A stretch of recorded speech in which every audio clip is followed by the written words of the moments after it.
ॐ गणानां त्वां गणपतिहुं हवामहे कविं कवीनाम् उपमश्रवस्तमं ज्येष्ठराजं ब्रह्मणस्पत आनः शृण्वन्नोतिभिः सीदसादनम् ॐ महागणाधिपतये नमः।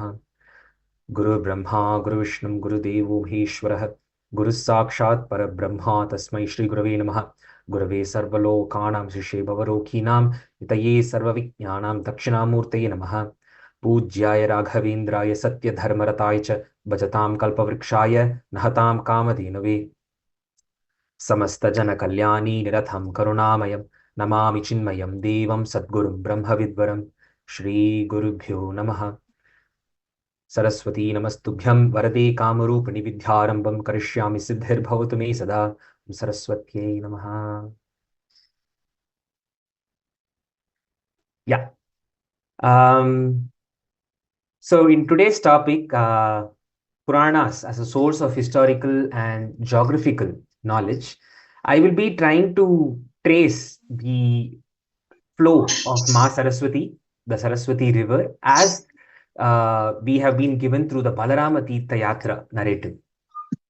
So before I begin to go in detail about the Balaram Tirtha Yatra, it's very important to share the vision of the Puranas when it specifically comes to the geography and the historical aspects of it.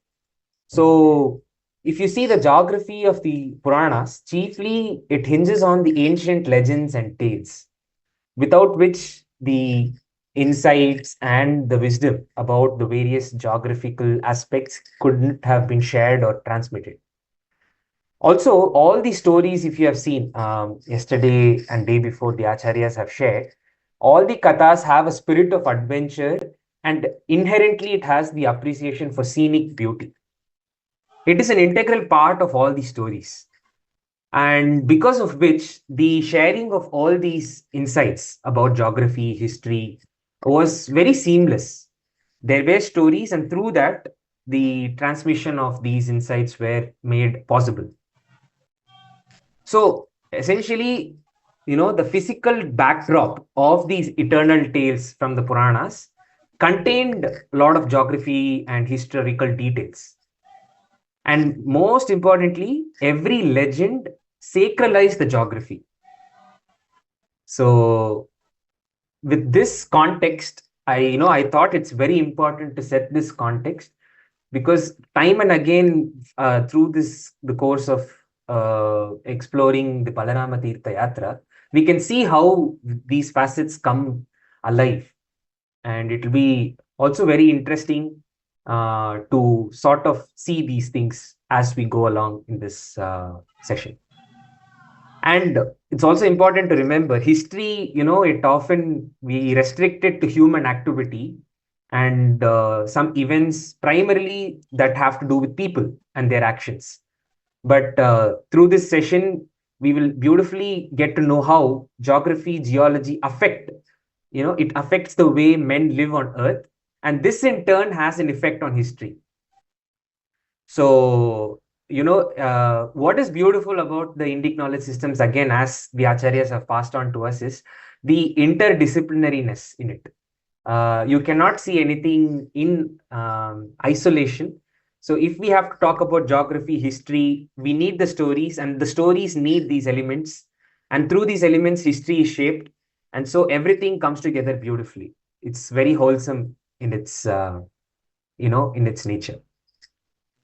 And with that, something very, very important I would like to share is, before we talk about history and geography from our Purana Kathas, it's important to note the difference about history, difference in history, in how it's looked at in the West and how we look at it here in Bharat, the lens with which we look at history. So are you all able to see my screen? If yes, I can Yes, get yeah, perfect. Yes, Sachin. Yeah.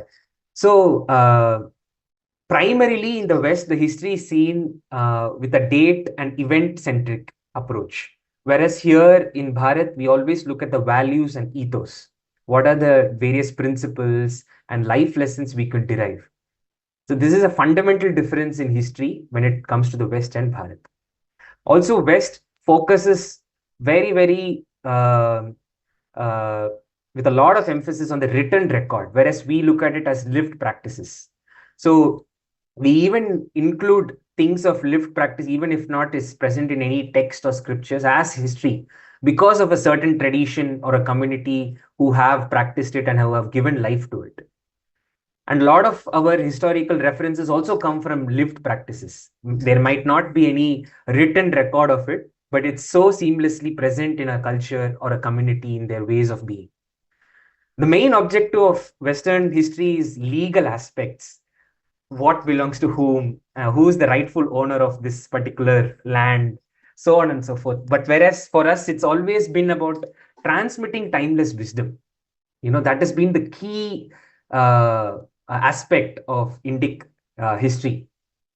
And also the questions of when and who. When did this event occur and who was part of this event is the main question or the concern for Western history, whereas we have always sat with the question, dealt with the question, what happened and why it happened. So this, if we go, this is very interesting because if we go into the question of what and why, if something repeats, we will know what not to do and what to do. That is true history, in my opinion. We need to understand what had happened earlier, and if at all it repeats, what we need to do and what we shouldn't. We could learn this from the Puranas and the Itihasas per se. And it's a past, the Western history is about past events. It's a dead document, whereas we have timeless lessons which are even relevant today. As the Acharyas have said, Pura api navam. They are ancient yet relevant. And here I should mention, I have taken this reference from a textbook for 6th, 7th, 8th grades. It's called RRR textbook. It's a wonderful initiative by Chinmaya Mission and Vidya Bharati. I was glad to be a part of it. And those of you who have children who are part of, who have relatives in this age group, 6th, 7th, 8th grades, can check these textbooks out for history and geography from an Indic lens. It's very interesting and quite important work that they have done.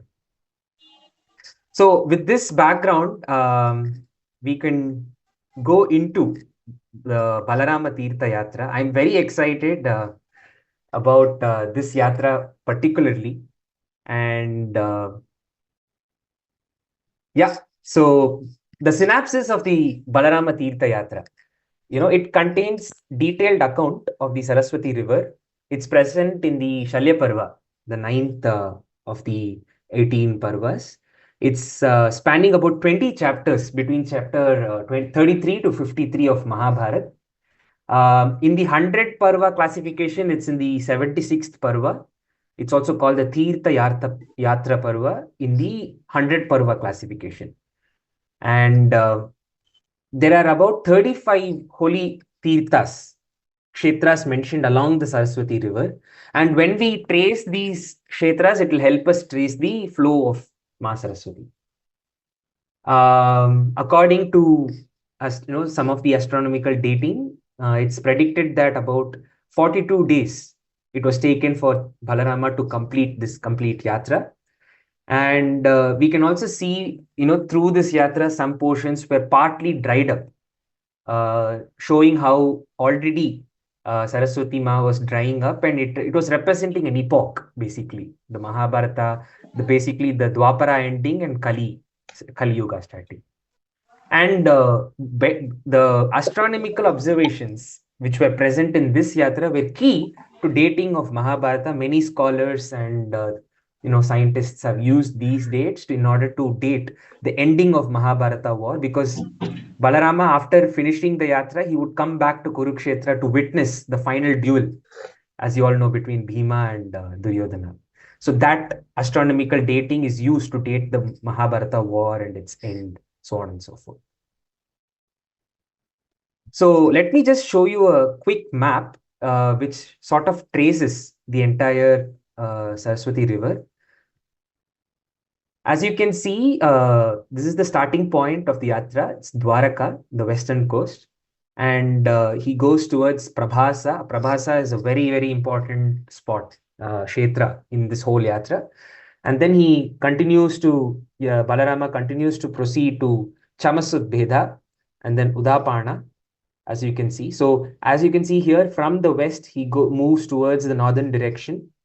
And from Udapana, it is Vinashana, Subhumika, Gandharva, um, so on and so forth. Brahmayoni, Kurukshetra, Samanta Panchaka, and Karapachana. So this entire journey took about 42 days, and this particular map has been created by Jijitji. I have referred to some of his works, his talks, his books for this particular presentation, and I should say, it's a repository of amazing findings and scientific, study of this whole yatra. So I would appeal if you all can pick up some of his books, especially Rivers of Rigveda, Rivers of Ramayana, Geography of Ramayana, Geography of Mahabharata. It's a wonderful work done by Sir.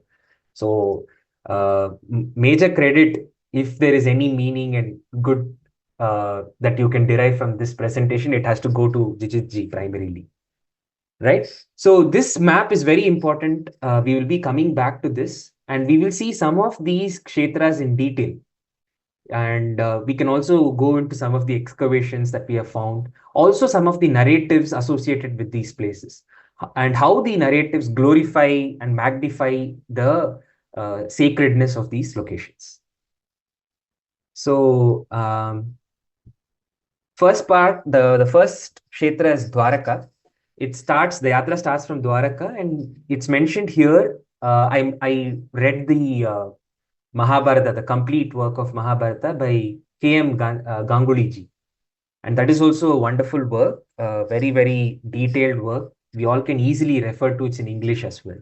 So it's mentioned here, Balarama starts his journey with a lot of gold, silver cows, garments, horses, camels, mules, and carts. So why do you think someone would travel with camels?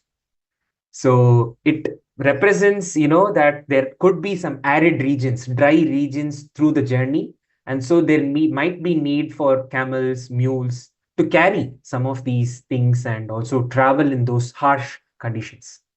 So it indicates that there could be deserts in that region, right? And also, I would like to quickly ask, do you have any idea about both of these seals? If anybody would like to sort of take a shot, what does the seal represent? And maybe the first one, what do you think it represents? If anybody would like to maybe answer in the chat box or give it a shot by unmuting.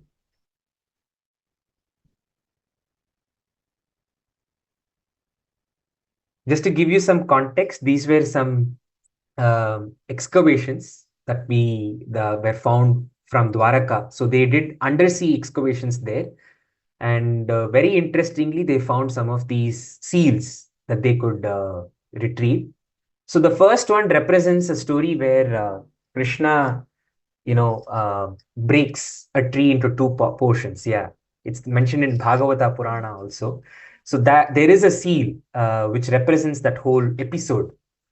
And then the second seal is a insignia. So we all have insignias these days. Those days they used this insignia, a three-headed animal, to differentiate people in Dwaraka.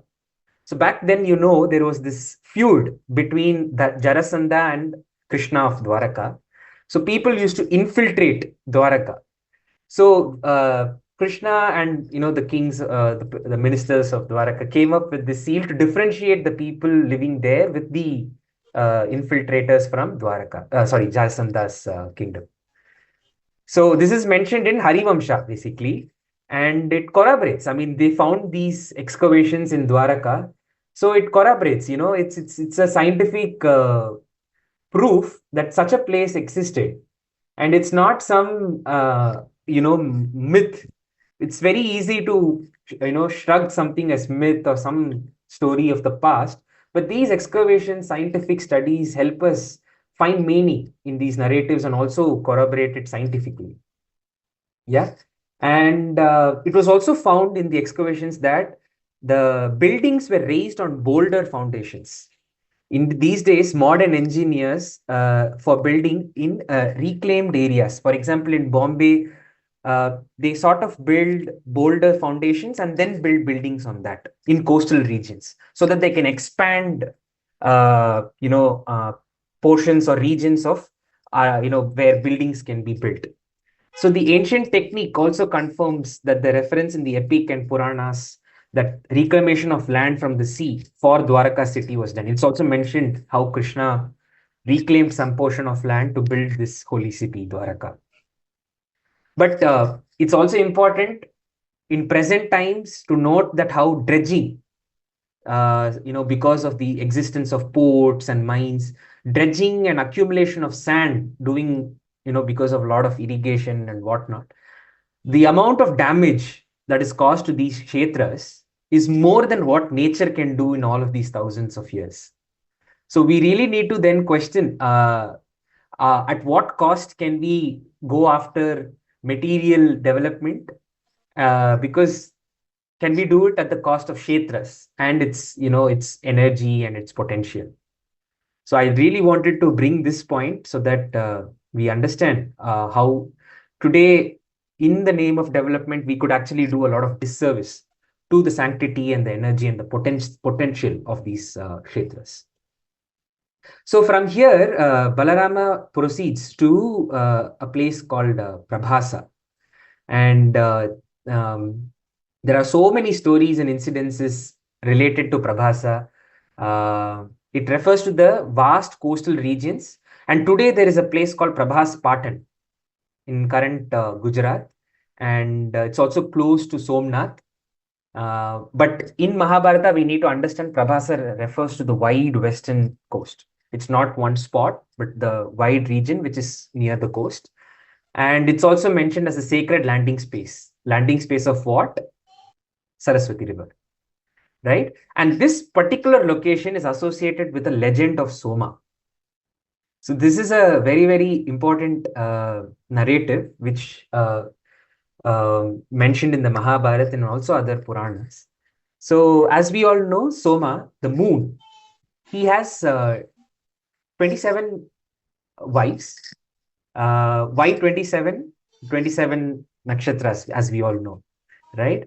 And the 27 wives are the daughters of Daksha Prajapati, right? So after marriage, it happens so that Soma spends a lot of time with Rohini, one of the wives, and it becomes a very partial. He ends up not spending time with his other wives, because of which the other women feel left out.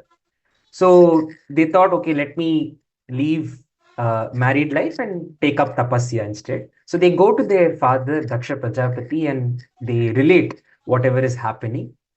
He says, he will speak to Soma. He asks him about it. He says, no, you need to treat everyone equally. You can't be partial to Rohini alone. Soma, okay, he sort of listens to whatever Daksha Prajapati has to say, but then he continues to do whatever he's already doing. And then Daksha loses his temper and he curses Soma that he will be slowly losing all his splendor, all his vigor, and his life will be weaning off, basically. And as the curse was given, Soma was slowly, all his vigor was eaten up. It was consumed from within. It was a very bad disease that was, that had happened to him. And after a lot of time, what happened because of the loss of the splendor of the moon, the life on earth was affected. Bhumi, the plants, the people, the flowers, the fruits, everything was losing its potential because of the loss of the power of the moon. So then the devas were involved, and the devas had to go and speak to Daksha. And Daksha said, okay, we can do something. Soma has to go to this place called Prabhasa. He has to take a dip, and then he has to go and live with his wives, equally without having any partiality for anyone. Soma does so. He goes to the Prabhasa Kshetra. He takes a dip there, and after that, he was slowly gaining his splendor again. So this is also associated to the waxing and waning of the moon. So, if you have to introduce such topics to children, how can you do it? I mean, these stories present a very beautiful way, you can say the story. I read the story once. Since then, it's just with me in my mind, in my memory. I'm not able to forget it because it's such a dramatic, narrative. It's very difficult to forget, yet there are important insights that you can derive from this whole story, right? And yeah, so slowly he gains back his splendor, and the again after gaining back his splendor, the depletion of his splendor is said to be that the devas drink up all the amrita of the moon, right? So the waxing and waning is explained in such a manner. Also, the soma is a particular crop. So back then, when Saraswati was in full flow, maybe soma was there. It was then shifted to prabhasa. So soma is said to be a stimulant. It cannot be related to some sort of an intoxicant, but it's more of a stimulant, which it's given in a lot of sources that it was used by people. It was also a medicinal herb. So this particular soma crop was found in the Prabhasa region, right? And since the moon absolved himself of his sin over here, Prabhasa became a kshetra. People came there with the belief that if moon could, get back his splendor, whatever sins I have done would be absolved in this space. So going back to the initial aspects I mentioned, the sacralizing of a spot such as Prabhasa, was done through the narrative of the Purana Katha. And over here, it was the legend of Soma. Right? So Balarama takes dips. Balarama, who's considered the avatar of Adishesha, the elder brother of Krishna, he does that. So who are we? We are just we just have to follow his footsteps and do whatever he did. So this is the Prabhasa Kshetra, the legend associated with it. After that, he goes to Chamasudbheda. So Udbhedana, it means to reappear. Apparently, this is the spot where Saraswati reappears, the river Saraswati, before it merges with the sea. And there are two other Udbhedas. Can you identify them from the map that is given here? Chamasadbheda is one. There are two other Udbhedas. It's quite apparent. There are two Shivodbheda. Exactly. Nagodbheda. Exactly. So these are Udbhedana. It reappears. It sprouts back before it joins the ocean. And here it just, it's a very passing reference. Balarama spends one night over here, and as he visits these places, he does some sadhana, he gives away gifts, he meets, brahmanas, rishis who are doing tapasya there, and some conversations, some, sharing of pleasantries, all that happens. And Janame Jaya, who's listening to the whole katha, he asks question, okay, what is the significance of this place? As he's listening to these geographical references, he asks out of curiosity. This is also for us to remember. If we visit a temple, if we visit a kshetra, can we ask, what is the Sthala Purana? What is the story associated with this spot? Who came here? And who did tapasya here, or who sanctified this place because of their presence? These are some important questions we could ask. And, it could be the Pandita, or it could be someone in the temple. And it's very refreshing and enriching to know such narratives. And there are so many narratives, each has its own place, in fact. So this is the next spot, Chamasad And then he continues to Udapana. So Udapana, it said that the Saraswati flows underground here. And in the Mahabharata, it said that she flows through the bowels of the earth. And present day Chotiari wetlands, it says Hyderabad. It's not our Hyderabad. It's in Pakistan, present day Pakistan. And the characteristic of this place is it's a wetland. And there are a lot of, it feels cool, and there are also cool herbs present here. People are only able to associate underground water because of such a wetland present there. There are also many lake formations over here. Also, the paleo channel of Saraswati River by ISRO satellite images, you can see the river emerging, disappearing, and then underground, because of the dark light, imaging of the satellite, you can actually see some of these aspects of the river. It's very, very interesting. If you can find the paleo channel imaging of it, it will be wonderful to do that practice as well. And Balarama takes a bath in the waters here, and this is where the legend of Rishi Trita comes up. So Trita is one of the sons of sage Gautama. Yeah, there is Eka, Dvita, and Trita. Okay, there are three sons, and Trita is considered to be the successor of Gautama for his wisdom among the three sons. So, of course, Trita was the best Yajna Karta and all that, and all the kings used to go him for advice. So Ekta and Dvita were a little avaricious. So they wanted to amass a lot of, cattle, and back then wealth was cattle primarily. So they wanted to amass a lot of wealth. So they went about asking different kings, we are going to do a massive yajna. Why don't you donate some cattle, so on and so forth. So they went about collecting it. And first, they involved Trita in the whole process, but they both had a plan in mind that, he can anyways gain all of this wealth because he's wonderful. He's a scholar in the Vedas. He can do yajnas, and all the kings go to him already. So we will take it and move away. So on the journey, Trita was, towards the yajna spot. Trita was leading both of them. And on his way, there was a wolf that, came on the other side. It was in a ferocious, it was sort of running towards them. So Trita, by mistake, he slipped and fell into a well, a fathomless well, apparently. And also it corroborates with this place because there are so many lakes, natural wells present over here. He fell there and he, called out for his brothers, but they thought, okay, anyways, he's done with now. Let's just go ahead and continue with our journey. So Trita, he really wanted to experience the bliss of Soma Yajna. So every Yajna has its own fruit, and these are mentioned in the Rig Vedas, rituals and all that, the repositories, the Rig Vedas and all the other Vedas. So he started doing the whole Yajna with whatever limited resource he had in the well. So he used a small leaf over there as, an offering.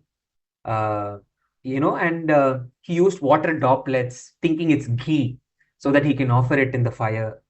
And the fire, he did it through a manasika process. It was completely mind driven. But the power of Trita was such that, he, after doing all of this, he has to call all the devas for their share of the yajna. The devas, in fact, obliged because it was such a beautiful way he did it, and his power was such that they all had to come and partake in the whole process. And then after the whole yajna, he requested for him to be saved. So Saraswati Ma herself, it seems, picked him up and brought him back to the surface of earth. Now, again, it's a grand story. It has various layers to this, but if we have to talk about how this place is considered sacred, we can come back to this legend of Trita. So listening to this story, Balarama was very, awestruck to know how this place, Trita was, and how he did the whole yajna. And he also considered anyone who goes to this particular well, takes a dip and, prays to Soma, the moon, they will experience the bliss of Soma as if they have done the yajna itself. So Balarama does that, and then he continues further in his journey. And then he reaches a spot, Vinashana, Subhumika, Gandharva. These are consecutive spots he visits. Vinashana is where the river is completely invisible, hence Vinashana. In this spot, there are multiple communities, Shudras, Abhirasas, Nishadas, they're living here. And next, he went to Subhumika. This is a wetland which was occupied by Apsaras and Gandharvas. Very interesting. Apsara, their name itself means that they live near lakes, Sara, lake, Apsara. So they live near water bodies or lakes. And Gandharvas also is connected to this place called Gandhara, which is in the northwestern part of Bharat. Right? So all these places also, so a particular spot derives its particular name from a kingdom, and so on and so forth. So various things attribute to the name of a place. It could be a crop, it could be a tree, it could be a river, it could be the name of a kingdom, so on and so forth. So, right? So these are important things to remember when we talk about history and geography.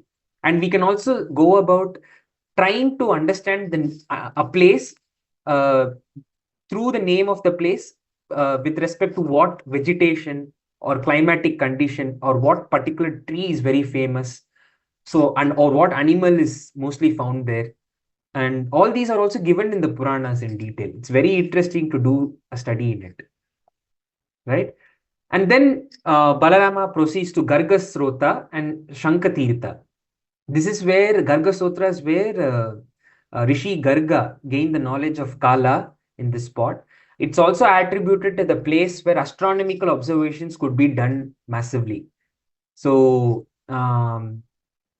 this particular region was said to have clear visibility of the stars. So a lot of rishis went and settled down there to pursue their studies of Kala.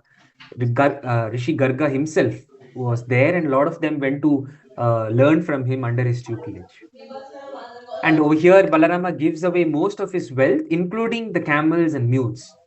Because if very important, if you see the map here, below this region, it's completely arid. It's dry lands. So if somebody has to travel down south, they need camels and mules in order to travel. So he gave away all of that to the rishis who might want to venture out into the south and all that. So this is also mentioned.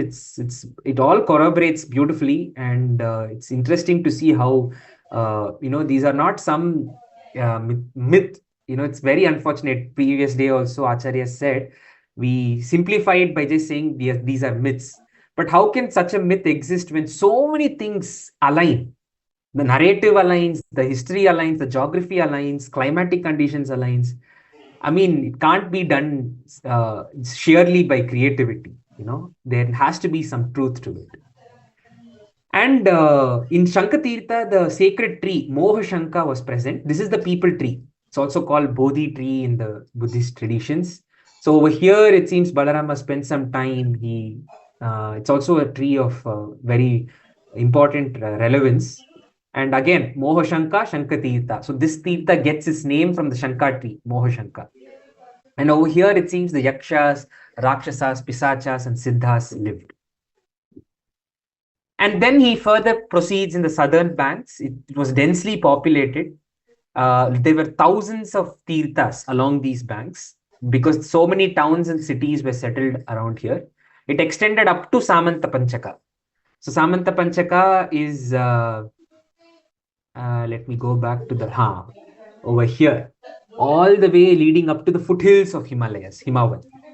So until here, there were a wide range of tirthas from Gandharva all the way till here, Samanta Panchaka. Gargastotra from here all the way to Samanta Panchaka. And it's also densely populated. And what is important is many rishis lived here. But somewhere they couldn't find, after a point, they couldn't find ample space for conducting their yajnas and doing their tapas. So it seems, this is how the narrative says, Saraswati Ma, out of her love and compassion, she turned herself. So this is where she takes a beautiful turn from her usual course. I think a western turn she takes, and she bends towards Naimisharanya. So the rishis go back to the Naimisharanya, and where, due to the shift of the course of the river, many lakes and tanks were formed. This helped the rishis thrive there and conduct their yajnas. So they moved back from those southern banks back to the Naimisharanya.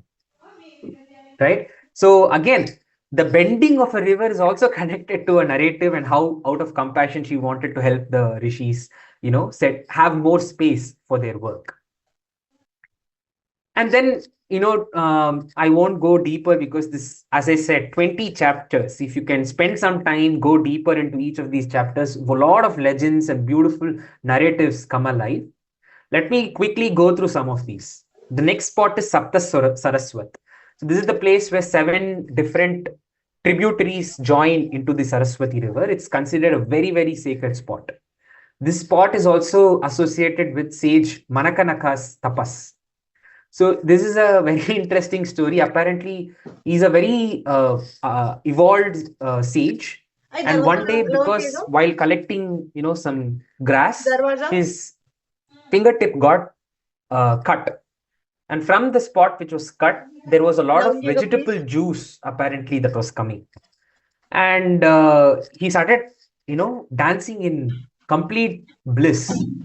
It was so energetic and, with so much vigor, all the beings and, uh, you know, uh, plants and trees that were witnessing this were, also dancing, it seems. The narrative, animates the entire scene for us. And looking at this, the devas are also where like they couldn't handle the energy of what was happening. So they went to Mahadeva, Shiva, and asked him to do something about it. He visits in the guise of a Brahmana and asks, what happened? Why are you so much in bliss? What's going on? He says, can't you see there is vegetable juice coming out of the body? And he continues to dance. Looking at this, the Brahmana, which is Shiva, smiles. He also cuts his finger, and guess what? White, foamy white fluid comes out of it. And then, it's nothing but ash, vibhuti, which is emerging out of Shiva's body. Immediately, Manakanaka knows, sage knows that, wow, this is none other than Mahadeva. He venerates, he falls at Shiva's feet.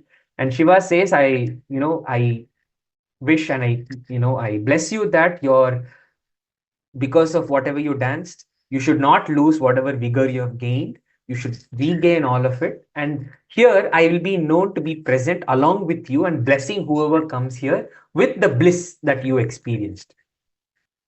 Right? So people who try to visit the Sapta Saraswat also try to remember Manakanaka's, stories. And then Balarama continues his journey. He reaches a place, Ushanas. This is where Rishi Vishwamitra and many other Kshatriyas did tapas and became Brahmanas. And it's also called Kapala Mochana because Brahmana called Rishangu, he was very evolved. He gave up his life here by, beheading himself. And he said that anybody who visits this place will also experience the highest knowledge and all that. Also, it seems probably they found a skull. Shukracharya also was here. He did his work here on policy, governance, leadership. And apparently, probably they found a skull just back then. Even maybe Balarama would have done some excavations and he would have found a skull. So Kapala Mochana could be related in multiple layers, right? And then he proceeds. There is an asylum of Vaka. He reaches a place called Yayata. He reaches a place called Vasishta Pravaha. All of these are rich with various narratives, right? And so it brings meaning to those spots as well. Time and again, I need to remind this because that's the whole point of this, presentation. And then Balarama, continues to Brahma Yoni. This is considered to be the seat of creation by Brahma. And in fact, all of Kurukshetra is considered to be the Brahma's region. Then he reaches Vadara Pachana, sorry. This place is abundant with the fruit Jujubi. Then he reaches Tirthas of Aruna, Rama as in Parashurama, Agni, Indra, Shoma, Taijasa, Aditya. And all these spots have stories of yajnas and tapas. So why rituals? Why so much importance to rituals and sadhana? There's a beautiful quote actually I would like to share here by S.M. Ali in his work. So he says that man's adjustment to nature is intimately associated with religious ritual. Every human activity related to the earth and its resources finds a suitable place in the sacred books like the Rig Veda and helps in understanding the accounts given in the Puranas. So the Puranas sort of narratify the rituals given in the Rig Veda and helps us remember what ritual was done where and for what fruit. It helps keep in memory all these important details. And most important thing is man's adjustment to nature is intimately associated with religious rituals. Hence, time and again, we see so many references to yajnas and tapas. because probably some place there was some issue, geographically speaking, and so some tapas had to be done to regain the power and the energy of that space, so on and so forth. And every physical phenomenon, every major or spectacular landmark on the Earth's surface has a religious background for Indians. Every mountain peak, every river, every crag, every useful tree is sacred and is preserved in these traditions. I think yesterday also Mahodaya mentioned this, how we were very, very keen on sacralizing everything, a plant, a tree, so that innately we won't be able to violate anything of nature, and we would naturally revere and live a life of sustainability. So this is given beautifully by S.M. Aliji in the book Geography of Puranas. Another wonderful reference for this presentation, must read for all of us. And yeah, and another important quote about Tirtha Yatras. If you talk about geography and history, I think we have been able to sort of uh, eternalize these elements through Tirtha Yatras. So Tirthanam Hridayam Tirtham, Shuchinam Hridayam Shuchihi. This is present in Shanti Parva. This is a dialogue between, as we know, Bhishma Pitamaha and Yudhishthira. And he says, Yudhishthira asks, which is the best Tirtha to visit? And it says, beautifully, Bhishma says, among the Tirthas, the heart, the inner Tirtha is the most important. So as we speak about the geography history, we must remember it's an inner journey as well. Balarama takes this journey, but as he takes it, he goes on a deep journey with him. So every kshetra we visit, there are these geographical, historical legends mentioned, but also they are trying to take us through the yajna, through the tapas. If we can also do a certain sadhana over there, we can touch that inner bliss that person touched over there. So let me read out this quote as well. All tirthas are a journey within, and they are considered sacred due to the association with a story about the sacredness of life. An act of upholding a principle, even at the cost of one's life, of self-sacrifice in one form or another, of redemption, of healing, and quite as often, the memory of a great conversation that took place there, exploring a common ordinary experience and its meaning. Their sacredness is relational, not ritualistic. I mean, this is another perspective given by Chaturvedi Badrinathji, another beautiful book he has written, the Mahabharata, an inquiry in the human condition. Right? So, if people are not so into the ritualistic aspects, can also look at it this way. Because of a certain narrative or an event or an incident happening there, that place gets its glory. And then they can also trace it back into their inner journey, and how can they derive some of that bliss that person experienced. Yesterday, as Mahodaya mentioned, everything comes back to two aspects, sukha, dukkha. Again, so the narratives also try to tell us, if you want a life, fulfilling life of sukha, do these things, go to these places, visit these places, remember, reminisce these narratives, do the tapas, do the rituals that were done, yajnas that were done, remember the souls that were there, and then definitely, if the anugraha is there, we can touch that within us. Right? So, quickly summing up whatever we discussed, the geography and the Puranas chiefly hinges on the ancient legends and tales. The Purana Kathas offer us, insights on these. And what is so special about these Kathas is the spirit of adventure and appreciation for scenic beauty. So, because of today's lack of attention span, we are not able to take the style of the Itihasa Purana. If you see, in the story itself, there will be a lot of detail about the tree and then the place.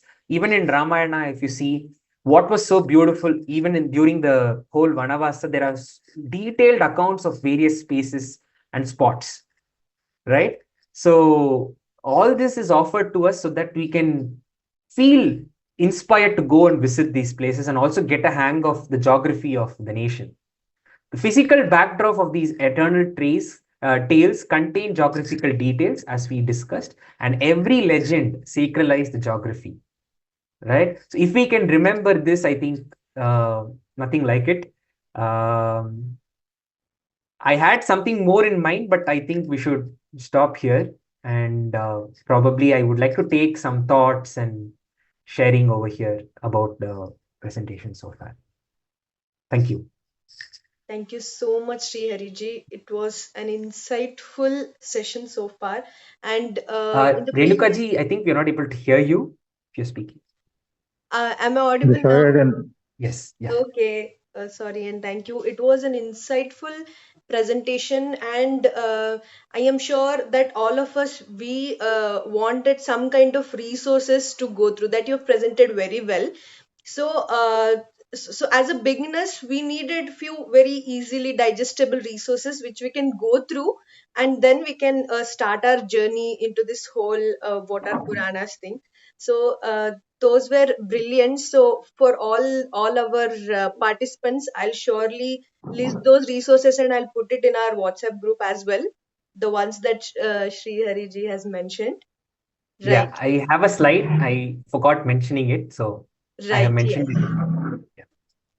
yes, yes, yes. So you can take a screenshot, or I will be sharing it on the group as well. Yes. So if you have thank any you. questions, please you can ask or just type it out in the chat box.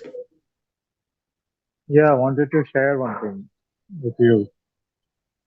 So, yeah, this was a very neat and very insightful presentation, as she mentioned. Especially the Balarama's journey through all these places and the knowledge of the specific names of those places, which weren't quite familiar earlier, are now very familiar, thanks to you.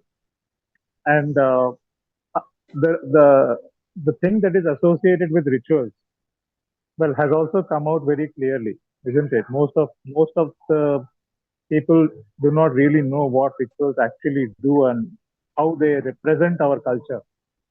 So this gives huge scope for many people to learn and progress. Yeah, this the ancient voice.wiki.com is some made by you all. I mean, created by you all. No, sir. So, Oh, since you okay. mentioned about locating the places, all credit must be given to Jijit Nadumuri Raviji. He's an author of three Oh, books, wonderful books: Rivers of Rigveda, Geography of Ramayana, Geography of Mahabharata.